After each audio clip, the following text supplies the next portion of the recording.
আসসালামু আলাইকুম। আজকে বিশ্বের প্রধান প্রধান খবরগুলি খানিক সময়ের মধ্যে শুনে নিতে পারেন অথবা দেখে নিতে পারেন। প্রধান খবর হচ্ছে, টাইমস অফ ইসরায়েল রিপোর্ট করছে হামাস আরেকটি ডেড বডি ফেরত দিয়েছে। 6টি পরিবার অপেক্ষা করছে তার পরিচয় নিশ্চিত হওয়ার জন্য। জেরুজালেম পোস্ট রিপোর্ট করছে, যুদ্ধ থামা পরবর্তী সময়ে ইসরায়েলের আন্তর্জাতিক নির্মাণ পরিস্থিতি ধীরে ধীরে উন্নতি হচ্ছে। আরব নিউজের প্রধান খবর হচ্ছে, হামাস আরেকটি মৃতদেহ ফেরত দিয়েছে। আল জাজিরার প্রধান খবর হচ্ছে, জাতিসংঘ জানাচ্ছে গাজায় খাদ্য সরবরাহ পর্যাপ্ত নয় কারণ ইসরায়েল নিষেধাজ্ঞার কারণে। আরেকটি প্রধান রিপোর্ট হচ্ছে, আল জাজিরা তুরস্ক সরকার ইসরায়েলি প্রধানমন্ত্রী নেতানিয়াহুর বিরুদ্ধে গণহত্যার অভিযোগে গ্রেপ্তারি পরোয়ানা জারি করেছে। লেবানন ভিত্তিক আল মায়াদিন রিপোর্ট করেছে, আমেরিকা সিরিয়া সরকারের প্রতি নিষেধাজ্ঞা প্রত্যাহার করে নিয়েছে।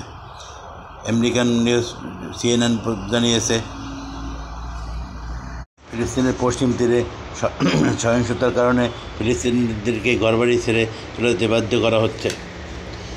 ইরান ভিত্তিক মেহর নিউজ জানিয়েছে, জাতিসংঘ ইরানের প্রাচীন সভ্যতা সাইরাস দ্য গ্রেটের লিখিত আইনকে পৃথিবীর সর্বপ্রাচীন লিখিত চার্টার হিসাবে স্বীকৃতি দিয়েছে। ইরানি প্রেসিডেন্ট এটাকে অভিনন্দন জানিয়েছেন।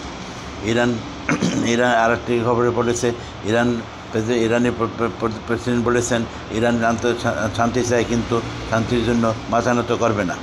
ব্রিটিশ পত্রিকা গার্ডিয়ান রিপোর্ট করেছে, তুরস্ক নেতানিয়াহুর বিরুদ্ধে গ্রেপ্তারি পরোয়ানা জারি করছে এই বিষয়টা। ভারতের আনন্দবাজার পত্রিকাতে আজকে অনেকগুলো খবর আছে।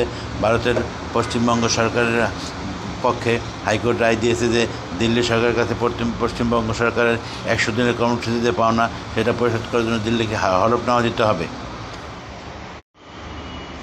আরেকটি রিপোর্ট হচ্ছে, বলিভিয়ার সাবেক প্রেসিডেন্ট জেনিন এলিয়াস জামিনে মুক্তি পেয়েছেন।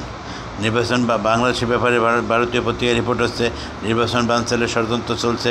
বিএনপি ফেব্রুয়ারিতে নির্বাচনের পক্ষে অনড় আছে এবং গণভোট নিয়ে বিএনপি তার মতামত চেঞ্জ করবে না। আগামী সোমবার থেকে আওয়ামী লীগ রাস্তায় নামবে, এরকম তারা একটি রিপোর্ট করেছে। ইত্তেফাক পত্রিকা রিপোর্ট করেছে, জুলাই সনদ বাতিলের বাস্তবায়নের পরই নির্বাচনে যাবে এনসিপি।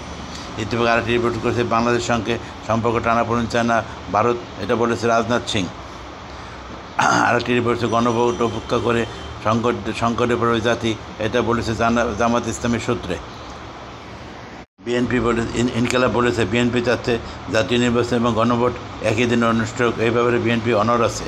যুগান্তর বলেছে, অনড় বিএনপি সনদের ইস্যুতে অনড়, তারা তাদের মতামত চেঞ্জ করবে না। এই ছিল প্রধান খবর। প্রতিটি খবরের ছবি সংযুক্ত করে দেওয়া হয়েছে। আপনারা মূল মিডিয়াতে ঢুকে দেখতে পারেন অথবা শুনে নিতে পারেন। আসসালামু আলাইকুম। চ্যানেলটি ভালো লাগলে সাবস্ক্রাইব করবেন।